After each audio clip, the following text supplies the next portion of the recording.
신앙생활은 한 가지 분명한 전제로 시작이 됩니다. 그 전제는 무엇입니까? 우리 눈에 보이지 않지만 분명히 보이지 않는 세계가 있다라는 이 전제로 출발하는 것입니다. 여러분 동의하십니까? 마이클 하이저라는 분이 계십니다. 이분이 고대 근동 역사를 전공하고 또 고대 언어를 연구한 분이신데, 이분의 인생이 완전히 새롭게 되고 인생의 전환점을 맞이하는 사건이 그가 대학원에 다닐 때 일어납니다. 주일이 되어서 주일 오전 예배 드리려고 기다리고 있는데 친구 한 명이 갑자기 옆에서 성경을 펴면서 야, 이것 좀 읽어봐, 놀랍지 않냐라고 하는 거예요. 그 친구가 펼친 말씀은 시편 82장 1절 말씀이었습니다. 이런 말씀이죠. 하나님은 신들의 모임 가운데 서시며 하나님은 그들 가운데에서 재판하시느니라.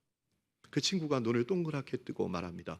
야, 하나님이 마치 만신전에 서 계신 것 같지 않아? 라고 하는 겁니다. 여러분, 이것이 이 마이클 하이저의 인생의 전환점이 됩니다. 그는 영적인 세계를 잘 몰랐던 사람이었습니다. 아, 그렇구나. 영적인 세계가 있구나. 여러분, 이 82장 1절에 나오는 신들은 누구를 가리키는 걸까요? 하나님이 신들의 모임 가운데 서셨다라고 했잖아요. 그 신들은 누구를 가리키는 걸까요? 어떤 성경학자들은 삼위일체 하나님이다라고 말하는데 그건 아닙니다. 왜냐하면 이 82장의 내용이 세상을 통치하는 데 실패한 신들을 하나님이 책망하시는 내용이거든요. 이게 삼위일체 하나님은 아닌 거죠. 말 그대로 영적인 존재들입니다. 마이클 하이저가 이 말씀을 통해서 영적인 세계에 대해서 관심을 갖습니다. 보이지 않는 세계에 대해서 관심을 갖습니다. 그래서 역사학자답게 성경과 고대 역사를 그가 연구하면서 책 하나를 써내는데 그 책 제목이 보이지 않는 세계라는 제목의 책입니다. 아주 두꺼운 책입니다. 670페이지가 넘는 책인데 그는 그 책에서 우리 눈에 보이지 않지만 분명히 보이지 않는 세계가 실제하고, 그리고 이 세상에 초자연적인 역사가 가득하다라는 사실을 논증적으로 알려주고 있습니다. 여러분, 보이지 않는 세계가 분명히 있습니다. 제가 지난주에 그런 말씀을 드렸습니다. 우리가 육체의 일에 무릎 꿇지 말아야 된다고. 우리 육체의 욕망이 새끼를 치잖아요. 육체의 일이란 새끼를 칩니다. 육체의 욕망과 육체의 일에 무릎 꿇지 말자. 여러분, 우리 속에 있는 육체의 욕망이 참 문제입니다. 그런데 또 다른 문제가 있습니다. 영적 전쟁이란 문제입니다. 여러분, 우리 눈에 보이지 않는 세계가 있기 때문에 분명히 우리에게는 영적인 전쟁이 있습니다. 오늘 우리가 읽은 말씀을 보십시오. 12절, 우리의 씨름은 혈과 육을 상대하는 것이 아니다. 우리 눈에 보이는 어떤 물질 세계나 사람을 상대하는 것이 아니다라는 것입니다. 악의 영들을 상대하는 것이다 라고 했습니다. 성경에는 이 악의 영들을 마귀, 사단, 또 이 세상 신, 이 세상 임금, 바알셉을 여러 가지로 표현하죠. 우리에게 영적 전쟁이 있습니다. 악한 영과의 영적 전쟁이 있다라는 얘기입니다. 그런데 더 문제는 그 영적 전쟁과의 싸움이 정말 쉽지 않습니다. 몇 가지 면에서 그런데 첫 번째는 이 악한 영이 우리에게 싸움을 계속 걸어오기 때문입니다. 여러분, 우리가 싸울 때에도 우발적으로 싸우는 거하고 싸움을 걸어와서 싸우는 거하고는 싸움의 차원이 다르잖아요. 아예 싸울 각오를 하고 어떤 의도를 갖고 계획을 갖고 의도적으로 싸움을 걸어와서 싸우는 거하고 우발적으로 싸우는 것은 싸움의 차원이 다르지 않습니까? 이 악한 영은 우리에게 싸움을 걸어옵니다. 여러분, 베드로전서 5장 8절에 이런 말씀이 있습니다. 근신하라, 깨어라, 너희 대적 마귀가 우는 사자같이 두루 다니며 삼킬 자를 찾나니. 이 악한 영이 싸움을 걸어오고 있다는 말이에요. 그런데 더 문제는 내 삶의 모든 영역에서 싸움을 걸어옵니다. 신앙생활에서만 싸움이 있는 게 아닙니다. 가정에서도, 교회에서도, 직장에서도, 아니 더 나아가서 사회와 국가적인 영역 가운데에서도 이 사단이, 악한 영이 싸움을 걸어온단 말입니다. 여러분, 지난주에 방송통신심의위원회라는 것이 우리나라에 있는데 정부 기관인데 그 정부 기관에서 CTS 방송, 기독교 방송이죠. 그 기독교 방송을 용납할 수 없는 방송이란 표현을 사용하면서 법적으로 제재를 했습니다. 그 이유가 뭔가 하면 7월 1일과 7월 4일에 우리 사회 동성애 문제가 심각하잖아요. 동성애를 합법화하는 차별금지법을 제정한다고 지금 난리잖아요. 이 동성애가 얼마나 문제인지, 차별금지법이 얼마나 문제인지 의료 전문가, 법조인들, 그리고 전문 교수들, 또 교계 지도자들이 모여서 토론하는 그 프로그램을 진행을 했습니다. 그런데 그 방송을 했다고, 용납할 수 없는 방송이라고 법적 제재를 한 것입니다. 여러분, 성경에서 죄라고 말한 것을 죄라고 하는 것, 그것이 문제라는 거예요. 그것이 동성애자의 인권을 침해하고 방송의 공공성과 공정성을 훼손했다 라고 하는 거예요. 에이즈 환자를 양산하고 가정과 국가를 허무는 동성애가 문제다라고 토론한 것이 방송의 공공성, 공정성을 훼손했다라고 한다는 말입니다. 여러분, 어처구니 없지요. 정말 문제죠. 지난번에 이태원 게이클럽, 동성애자 클럽에서 확진자가 그렇게 많이 나왔을 땐 방송에서 동성애 동자도 못 꺼내게 했습니다. 게이클럽, 그 클럽 이름도 보도하지 못하도록 다 막았습니다. 그런데 교회에는 확진자 한 명만 나와도 대대적으로 보도를 하면서 이 CTS 방송을 법적으로 제재했어요. 여러분, 우리가 기억해야 될 것은 우리가 지금 영적 전쟁의 한복판에 있는데 그 영적 전쟁의 영역이 어떤 신앙생활에 국한되어 있지 않단 말입니다. 가정, 직장에만 국한되어 있지 않다는 거예요.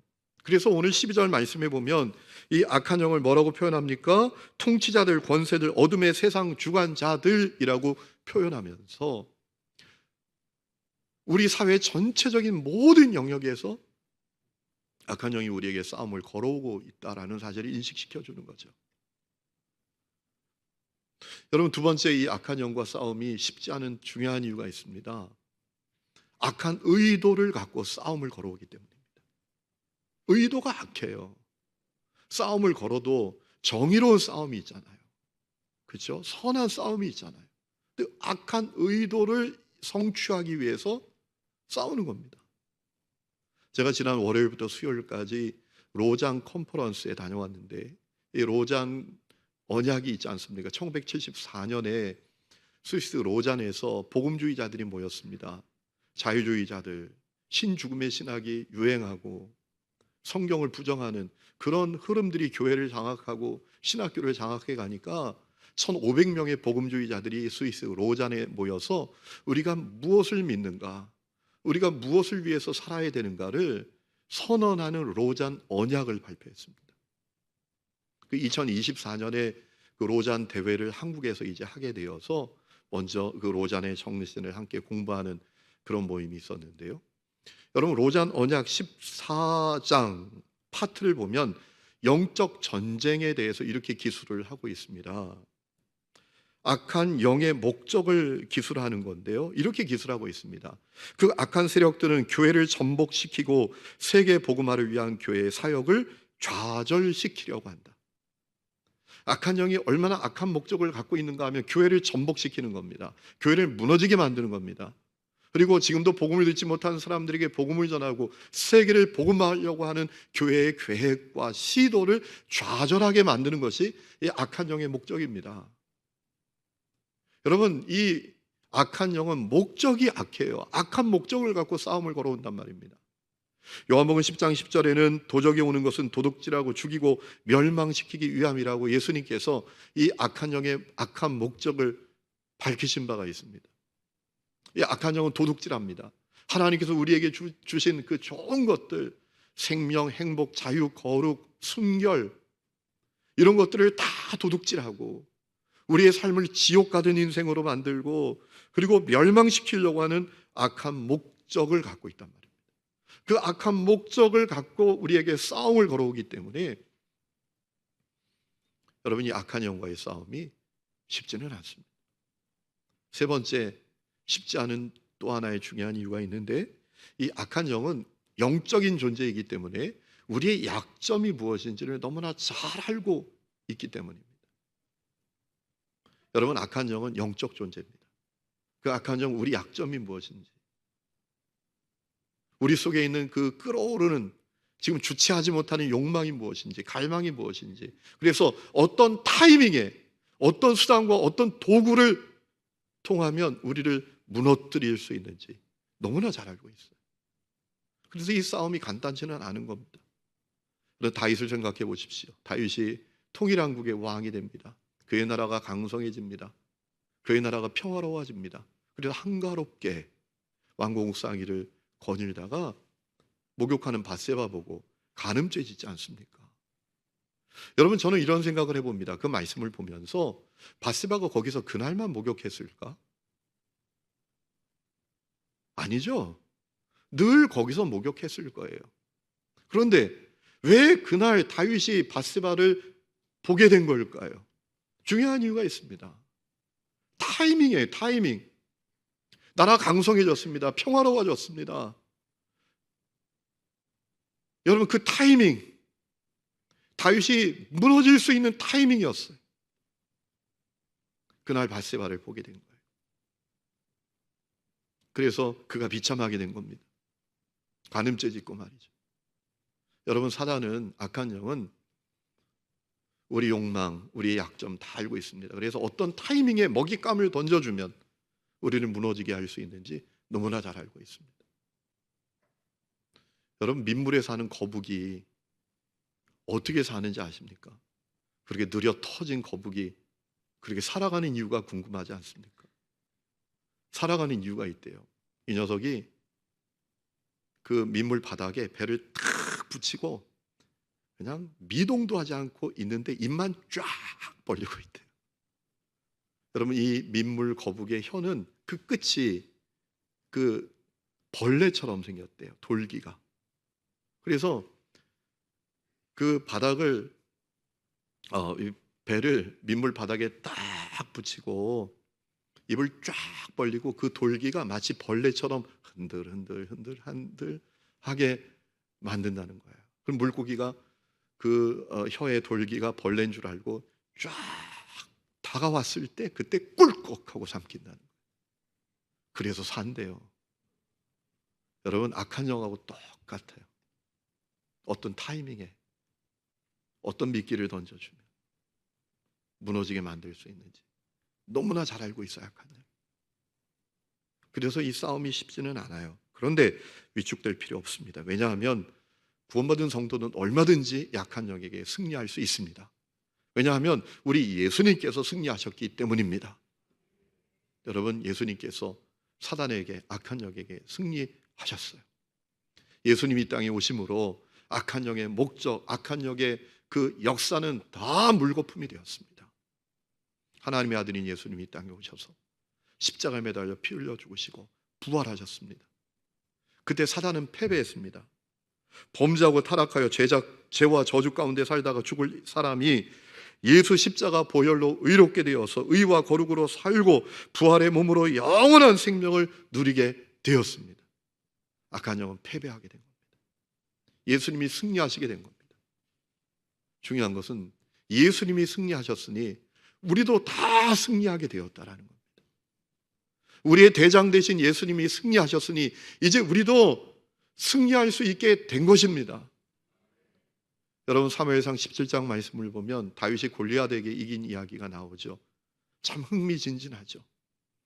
그 소년 다윗이 키가 2m가 넘는 그 골리앗을 물맷돌로 쳐서 이기고 목을 짓밟고 승리를 선포하잖아요. 여러분, 그 말씀을 볼 때 우리는 어떤 이야기를 들으면서 동일시하는 경향이 있죠. 그 이야기에 나오는 사람들과 나를 동일시하는 경향이 있는데, 여러분은 그 이야기를 읽을 때 누구와 여러분을 동일시하십니까? 다윗입니까? 골리앗입니까? 물론 다 다윗이시겠죠. 그런데 여러분, 우리가 동일시해야 될 사람은 다윗도 아니고 골리앗도 아닙니다. 누굽니까? 이스라엘 백성들입니다. 이스라엘 백성들. 이스라엘 백성들이 골리앗 앞에서 두려워 떱니다. 두려움에 사로잡혀 있습니다. 골리앗이 하나님의 이름을 모독하는데도 꼼짝도 못합니다. 대항도 못합니다. 숨죽여 있습니다. 그런데 다윗이 골리앗을 쳐서 이기니 어떻게 되죠? 이스라엘 백성들이 소리를 지르면서 이 블레셋 군대를 추격합니다. 사무엘상 17장 52절에 이스라엘 백성들이 일어나서 소리 지르며 블레셋 사람들을 쫓았다라고 했습니다. 이와 똑같습니다. 다윗이 승리하니 이스라엘 백성들도 승리하게 되었습니다. 마찬가지입니다. 예수님이 승리하셨으니 우리도 승리하게 된 것입니다. 어떻게 승리할 수 있을까요? 먼저 우리가 기억해야 될 것은 상황 파악을 잘해야 돼요. 현실 인식을 잘 해야 합니다.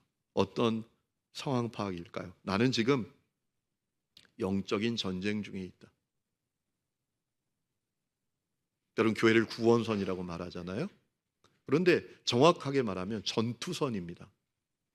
전투에서 구원하는 선입니다. 우리는 전투선에 타고 있는 거예요. 우리는 유람선 타고 있는 것도 아닙니다. 우리는 관광선을 타고 있는 것도 아닙니다. 전투선을 타고 있는 거예요. 나는 지금 영적 전쟁 중에 있다. 여러분, 이 사실을 우리가 분명히 파악해야 합니다. 이 현실 인식이 안 되면 자꾸 잘못 반응하게 됩니다. 여러분, 에베소서 6장을 읽었잖아요. 에베소서의 내용이 어떤 겁니까? 우리 로마서하고 똑같아요. 1장부터 11장까지는 무엇을 믿는가죠? 12장부터 16장까지는 뭐죠?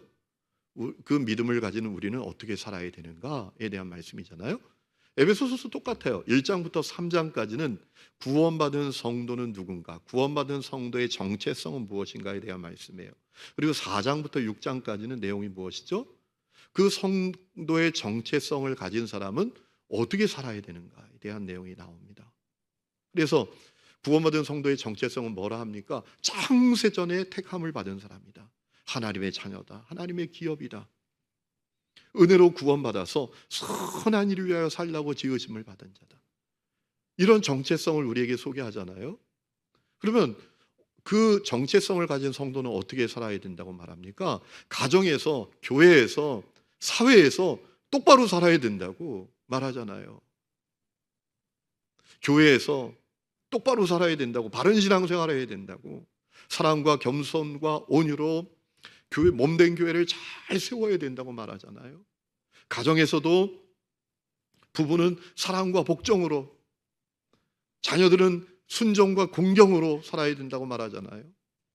그리스도인들은 세상에서 어떻게 사회생활을 해야 되는가? 종은 눈가림만 하지 말고, 주인은, 그리스도인 된 주인은 종을 인격적으로 대해라. 이런 말씀이 쭉 나오잖아요. 그런데 문제는 그게 참 어려워요. 가정 바로 세워야 된다. 사회 바로 세워야 된다. 교회 생활 잘해야 된다. 이거 모르는 사람이 누가 있습니까? 다 알죠. 근데 이것이 참 어려워요. 쉽지 않아요. 그래서 어떤 일이 벌어지죠? 잘못 반응을 합니다. 어떤 반응을 합니까? 사람과 싸워요, 자꾸. 사람과 다투고, 사람과 논쟁하고, 사람과 싸워서 문제를 해결할 수 있다고 생각하는 거예요. 아니면 법을 자꾸 만들어요. 규칙을 자꾸 만들어요. 제도를 자꾸 만들어서 문제를 해결할 수 있다고 생각하는 거예요.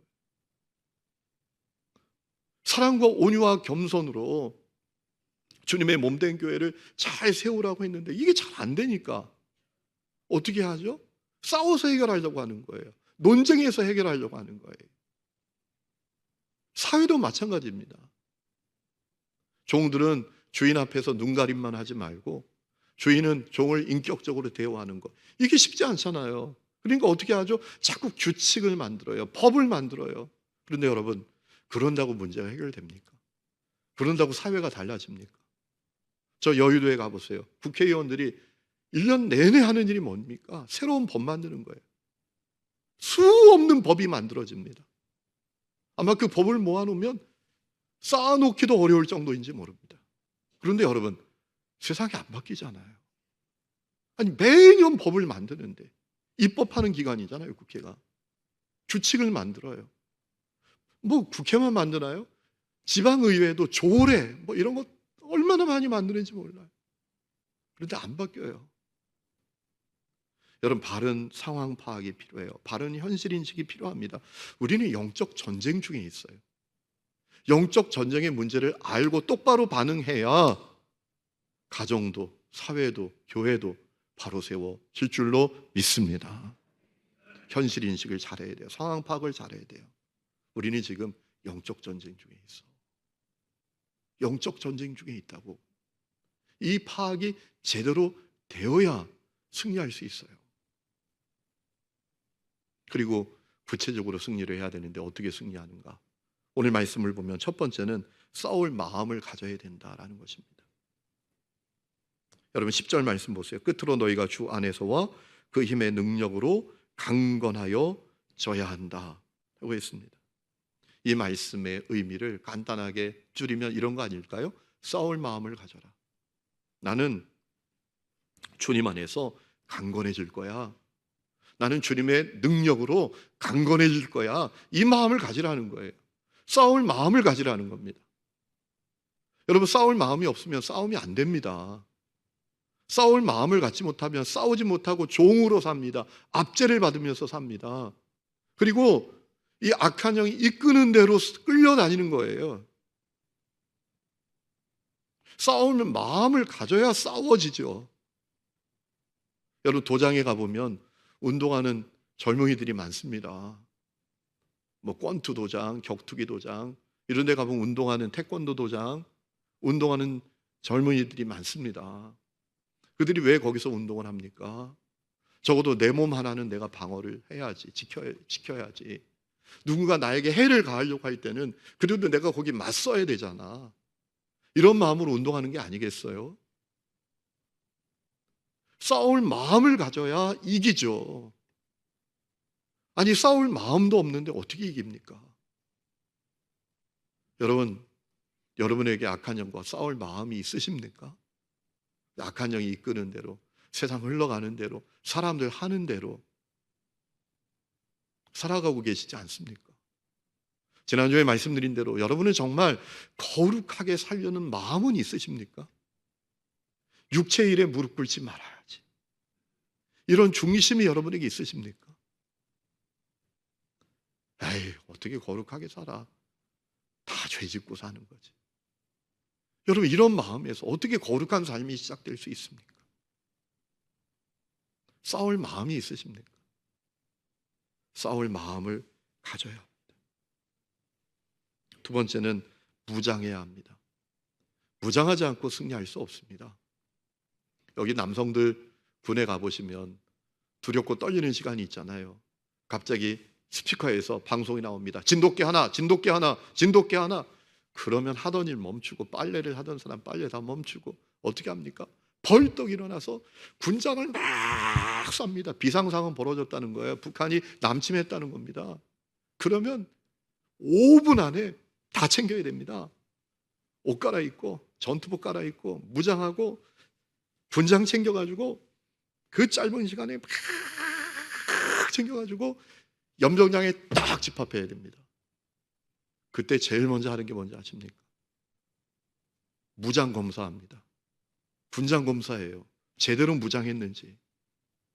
맨몸으로 못 싸우니까, 무장 제대로 못하면 못 싸우니까, 철문은 썼는지, 총은 갖고 나왔는지, 방독면은 갖고 나왔는지, 예? 반합은 갖고 나왔는지, 대검은 꽂고 나왔는지, 이거 다 검사합니다.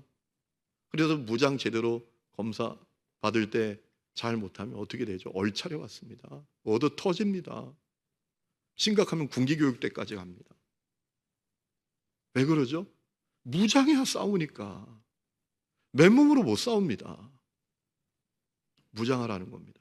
그것도 보통 무장이 아니라 전신갑주를 입으라. 오늘 11절 말씀 보세요. 마귀의 관계를 능히 대적하기 위하여 하나님의 전신갑주를 입으라. 13절에도 그러므로 하나님의 전신갑주를 취하라. 전신갑주. 온 몸을 무장해라. 온 몸을 무장해라. 온 몸을 갑옷으로 덮어라. 이 얘기 아닙니까? 어떻게 무장하라 하십니까? 14절 진리로 너희 허리띠를 띠라 라고 했습니다. 여러분, 로마 군인들은 허리춤을 단단하게 조이는 것이 대단히 중요합니다. 허리춤이 헐렁헐렁하면 적이 허리를 딱 붙들고 확 넘어뜨리니까요. 넘어지면 끝납니다. 그래서 적이 붙잡아도 잡을 데가 없도록 허리춤을 단단하게 조여매야 합니다. 그런데 오늘 말씀은 진리로 너희 허리를 띠라. 허리띠를 띠라. 진리가 뭡니까? 하나님을 아는 지식이죠. 하나님을 아는 지식이 진리 아닙니까? 하나님 살아계신다. 그분 좋으시다. 그분 나와 함께 하신다. 그분은 전능하시다. 그분은 인자와 사랑이 한이 없으시다. 그분은 온 세상의 통치자시다. 주권자이시다. 이 하나님의 지식으로 단단하게 무장하라라는 거예요. 여러분, 가끔 교회 안에 안다 박사들이 계십니다. 모르는 게 없는 분들이 안다 박사입니다. 정치, 사회, 문화, 경제, 부동산, 자녀 교육, 취미 생활까지, 요즘 유행까지 모르는 게 없습니다. 한번 입을 열면 그냥 얼마나 많이 아시는지. 그런데 한 가지는 모르는 분들이 많습니다. 하나님을 아는 지식이 없어요. 그런 사람을 뭐라고 하죠? 헛똑똑이. 헛똑똑이. 여러분, 하나님을 아는 지식으로 단단하게 무장하라 라는 것이죠. 14절 보면 의의 호신경을 붙이라. 호신경은 가슴을 방어하는 무장이잖아요. 그런데 의의 호신경을 붙여라. 여러분, 나의 의가 아닙니다. 예수 십자가 보혈로 의롭게 되었다라는 그 확신을 가슴에 새겨라. 호신경은 가슴을 방어하는 무게잖아요. 적이 내 가슴에 창을 꽂지 못하도록 나의 의가 아니라 나는 예수 십자가 보혈로 의롭게 되었다는 확신을 마음에, 가슴에 새겨라라는 거예요. 여러분, 사단이, 악한 영이 내 가슴에 창을 꽂으려고 하잖아요. 불신이라는 창, 의심이라는 창, 시험이라는 창, 참소라는 창. 사단이 우리를 참소하잖아. 야, 너 그렇게 살면서도 네가 집사냐? 네가 권사냐? 네가 목사고 장로냐? 야, 너 그거, 너 어디 가서 너 같은 게 어떻게 기도하냐? 너 같은 게 뭘 거룩하게 살겠다고. 그냥 하던 대로 살아. 너 하던 짓 다 알아. 내가 숨어서 남들 안 볼 때 뭐 하는 거 다 알아. 네가 그러고도 목사야? 거룩하게 살려고 하지 말고 그냥 살아. 이렇게 우리를 계속 참소하죠. 그때 나의 의가 아니라 나는 예수 십자가 보혈로 의롭게 되었다 라는 확신을 가슴에 새길 때 승리하게 된다라는 거죠. 15절에 보면 평안의 복음이란 신을 신으라 라고 했어요. 군인에게 군화가 대단히 중요하잖아요. 군화가 튼튼해야 잘 걷죠. 거친 길, 험한 길도 거침없이 달려가죠. 그런데 의의 평안의 복음이란 신을 신으라 라고 했습니다. 평안의 복음. 여러분, 복음은 무엇입니까? 예수님이 그리스도시다 라는 거죠. 그렇기 때문에 우리에게 평화가 옵니다. 평안이 찾아옵니다. 예수님이 그리스도시기 때문에, 나를 죄와 저주에서 구원해 주셨기 때문에 하나님과 평안을 누리게 됩니다. 그리고 내 속에 또 찾아오는 평안이 있습니다. 두려움이 없어요. 주님이 나의 그리스도신데 문제를 만나도 이 문제에서 나를 건져주시는 분도 주님이신데 평화가 오잖아요. 이 신을 신어야 됩니다. 그래야 우리가 담대하게 살 수 있어요. 흔들리지 않을 수 있습니다. 예수님이 나의 그리스도시다. 예수님이 나의 그리스도시다. 이 신을 늘 신어야 됩니다. 그 신을 신어야 또 가야 될 자리로 갑니다. 그래서 예수님이 그리스도시라는 사실이 전해지고 주님의 흔적이 전해지고 평안을 얻는 사람들이 생겨납니다. 여러분, 그렇지 않으면 가야 될 곳이 아니라 안 가도 될 곳으로 갑니다. 어떤 수도사가 음란한 영화가 그렇게 보고 싶어가지고 수도원을 몰래 빠져나와가지고 음란한 영화관에 갔대요. 음란한 영화가 나오는데 정말 추잡하고 음란한 영화가 나오니까 이 수도사가 놀래가지고 중얼중얼 거렸대요. 마귀야 물러가라, 마귀야 물러가라, 마귀야 물러가라. 그랬더니 조금 있다가 마귀가 안 물러가고 자기 앞에 나타났대요. 그러면서 하는 얘기가, 야, 여기는 내 나와 발인데 너가 왜 여기 와서 나를 물러나라 그러냐? 네가 나가면 되지 라고 했다는 얘기가 있어요. 예수님이 나의 그리스도시다 라는 신을 신어야 정말 가야 될 곳으로도 갈 수가 있어요. 16절 말씀 보면 믿음의 방패를 갖고 악한 자의 불화살을 소멸하라. 전투에서 방패가 중요합니다. 창도 중요하지만 방패가 든든하면 여러분 안전할 수 있습니다. 그런데 이 방패가 여러분 행위가 아니래요. 믿음이란 겁니다. 믿음의 방패를 가져라. 이게 대단히 중요합니다. 나를 보호하는 것은 행위가 아니라 믿음이라는 것입니다. 여러분, 이 악한 영이 끊임없이 우리에게 불화살을 쏘아댑니다. 원망, 불평, 저주, 두려움, 낙심, 포기, 이런 불화살을 계속 쏠 때 그때 우리를 보호하는 건 믿음의 방패라는 겁니다.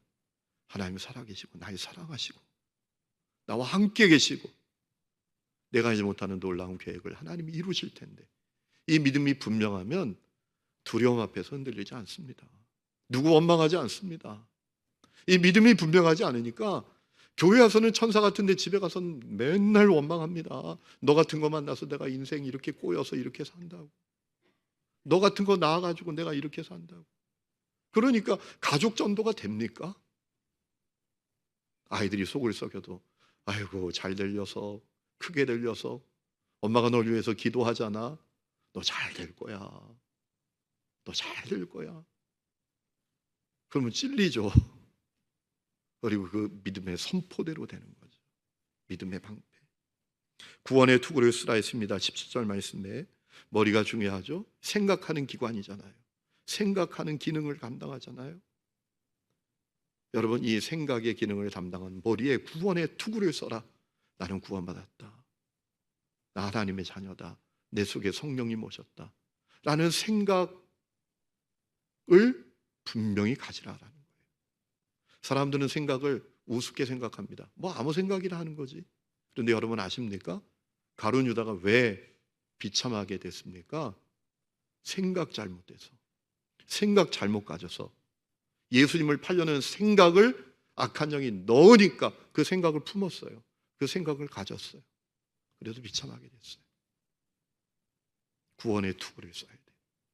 나는 구원받았다. 하나님의 자녀다. 내 속에 성령님 오셨다. 이 구원의 투구를 분명히 써야, 그 생각을 분명히 가져야 승리할 수 있어요. 17절에 보면 성령의 검 하나님의 말씀을 가지라라고 했습니다. 공격 무기가 말씀이에요. 성령의 감동으로 기록된 말씀. 악한 영 말씀으로 이길 수 있습니다. 예수님도 40일 금식하시고 사단에게 시험 받으실 때 말씀으로 이겼잖아요.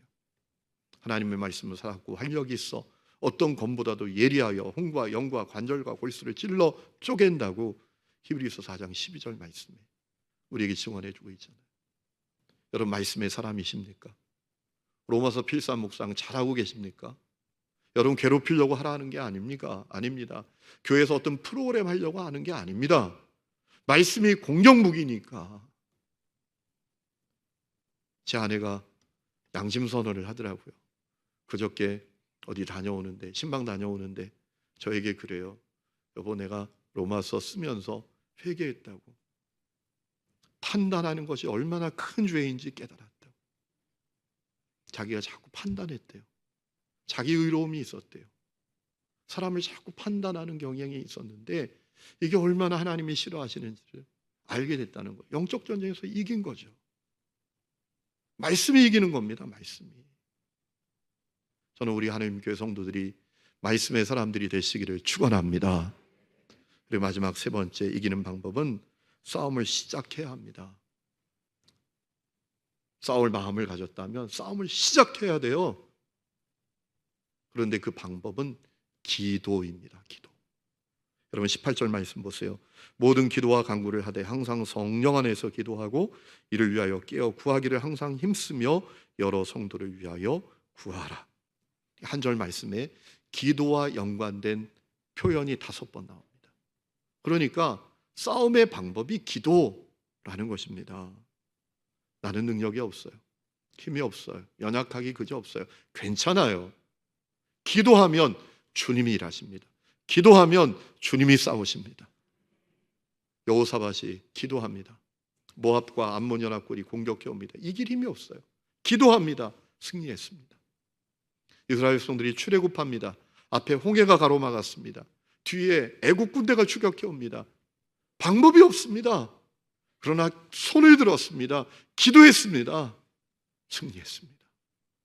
기도가 최고의 전술, 전략, 싸움의 방법이에요. 기도해야 합니다.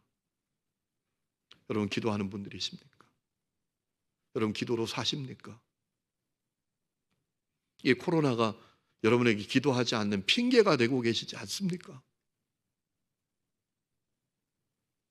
성령 안에서 기도하라고 하셨어요.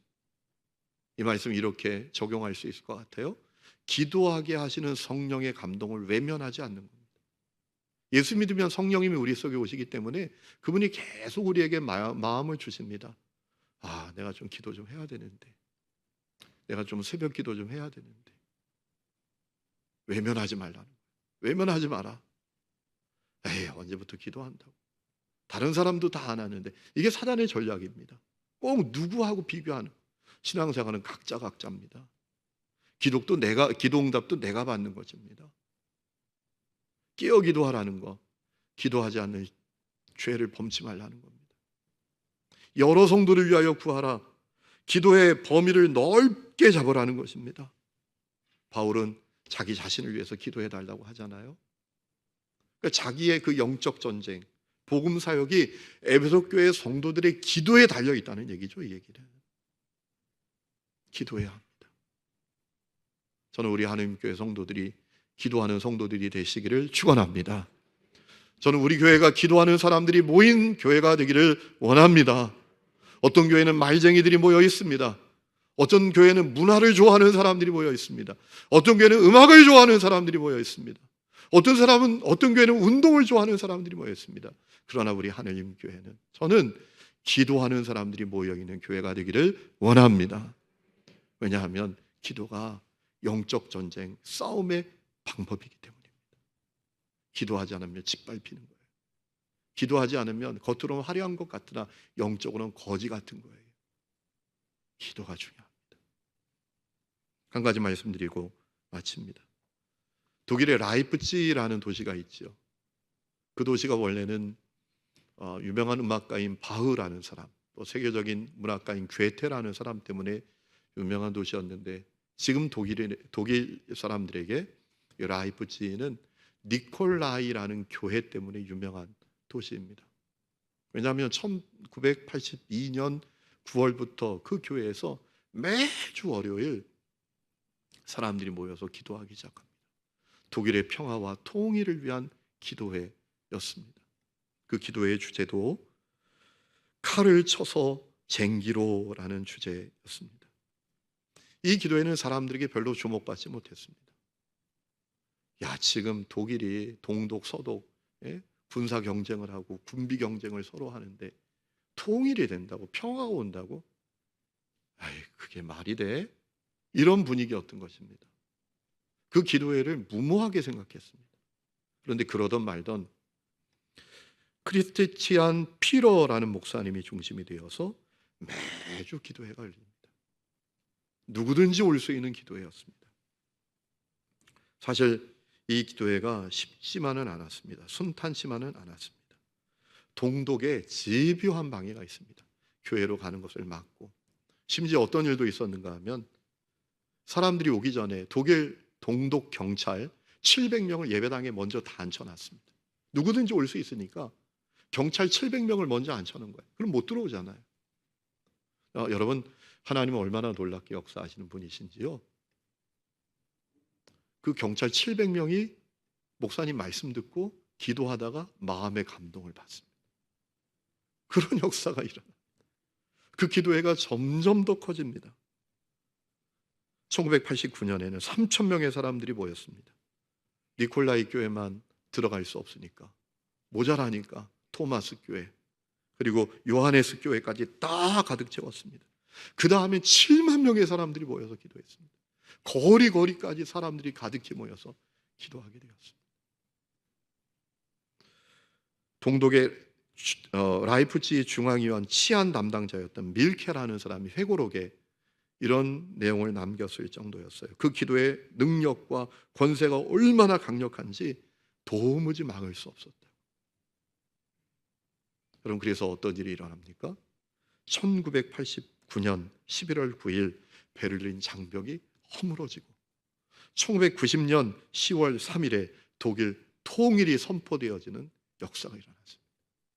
그 시작과 그 끝은 기도였습니다. 기도가 방법입니다. 기도가 싸움의 방법이고 무기인 것입니다. 성도 여러분, 우리는 영적 전쟁의 한복판에 있습니다. 상황 파악 잘 하셔야 됩니다. 현실 인식 잘 하셔야 됩니다. 우리에게 악한 세력이 있습니다. 무릎 꿇지 말아야 됩니다. 승리해야 합니다. 그 은혜가 우리 하늘의 이름의 모든 성도들에게 있기를 주의 이름으로 축원합니다. 우리 이 시간에 찬양 부르겠습니다. 피난처 되시는 주 예수,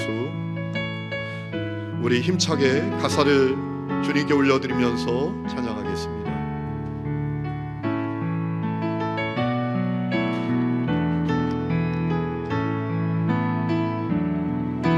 피난처 되시는 주 예수, 영원한 승리의 왕, 주님의 얼굴을 구할 때 주의 빛 비추시네. 전쟁은 주님께, 전쟁은 주님께 속했네. 승리는 우리의 것, 예수의 이름을 높이며 영원히 찬양하리. 주님의 임재에 온 땅은 들리고 우리 기도에 하늘 문 여시는 온 민족과 열방 주께 경배, 영원히 보좌에 계신 우리 다 함께 일어나서 찬양합시다. 피난처 되시는 주 예수, 영원한 승리의 왕, 주의 얼굴을 구할 때 주님의 얼굴을 구할 때 주의 빛 비추시네. 전쟁은 주님께, 전쟁은 주님께 속했네. 승리는 우리의 것, 예수의 이름을 높이며 영원히 찬양하리. 주님의 임재에, 주님의 임재에 온 땅은 들리고 우리 기도에 하늘 문 여시는 온 민족과 열방 주께 경배해. 영원히 하나님, 주님의 임재에 온 땅은 들리고 주님의 임재에 온 땅은 들리고 우리 하늘 문 여시는 온 민족과 열방 주께 경배해. 영원히 하나님 어린 양. 우리 이 시간에 기도했으면 좋겠습니다. 얼마 전에 어느 목사님들 만났는데 이 어려운 때 예배를 어떻게 하느냐고, 새벽 기도에 어떻게 하느냐고 묻더라고요. 그래서 제가 얘기했죠. 우리는 처음부터 끝까지 새벽 기도에 중단하지 않았다고. 그랬더니 깜짝 놀라는 거예요. 여러분, 어려울 때 기도해야 될 때입니다. 주님이 기도하라고 이 권한을 주시는 겁니다. 그런데 어렵다고 기도를 중단하니 이게 말이 됩니까? 어려운 것이 기도하지 않는 핑계가 되고 있으니 이게 말이 됩니까? 갈 때는 다 가면서 식당도 가고 카페도 가고 여행도 가고 직장도 가고 전철도 타고 다 가면서 어렵다고 기도하지 않는 게 말이 되는 겁니까? 그래서 제가 목사님들께 얘기했어요. 기도하셔야죠. 새벽 기도해야죠. 우리 하루도 중단하지 않았다. 기도가 방법입니다. 기도하면 주님이 일하십니다. 기도하면 이 코로나도 변화시켜 주시고, 기도하면 이 민족도 살려주시고, 주님께서 이 나라도 살려주실 줄로 믿습니다. 이 시간에 기도합시다. 주여, 내가 기도하는 사람이 되기를 원합니다. 영적 전쟁의 한복판에 있는 내가 기도함으로 승리하게 하여 주시옵소서. 주여, 우리 가정 살려주시고, 우리 교회 살려주시고, 이 나라의 민족 살려주시옵소서. 우리 함께 하나님 앞에 기도합니다. 하나님 아버지의 은혜를 감사합니다. 오늘도 우리가 주의 이름으로 기도합니다. 주여, 하나님 아버지 간절히 기도합니다. 주여, 이 나라의 민족을 살려주시옵소서. 아버지, 우리가 영적 전쟁의 한복판에 있는 것을 압니다. 주여, 우리가 기도하기를 원합니다. 주 이름을 부르기를 원합니다. 주여, 하나님 아버지, 기도하는 자가 되기를 원합니다. 어려우니 기도하기를 원합니다. 고난의 한복판에 있으니 기도하기를 원합니다. 주여, 기도하기를 원합니다. 이기기를 원합니다. 악한 세력에 무릎 꿇지 않기를 원합니다.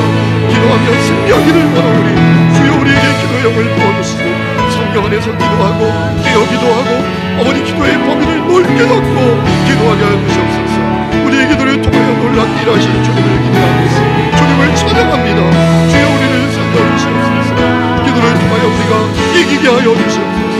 오 하나님 아버지, 하나님 주님의 은혜를 허락하여 주시옵소서. 역사하여 주시옵소서.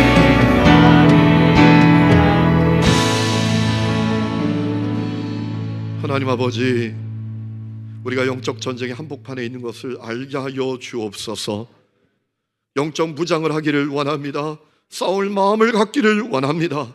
우리는 약하나 싸움의 강력한 무기와 방법인 기도를 주셨음에 기도하기를 원합니다. 그리할 때 하나님의 승리를 우리 가정과 교회와 삶의 자리와 이 나라 이 민족 가운데 보게 하여 주시옵소서. 이제는 우리 주 예수 그리스도의 은혜와 하나님 아버지의 놀라운 사랑과 성령의 내주 동행하심이 예배를 마치고 삶의 현장으로 나가는 사랑하는 모든 성도들과 그 삶의 자리 위에 지금부터 영원토록 함께 계시기를 간절히 축원하옵나이다. 아멘.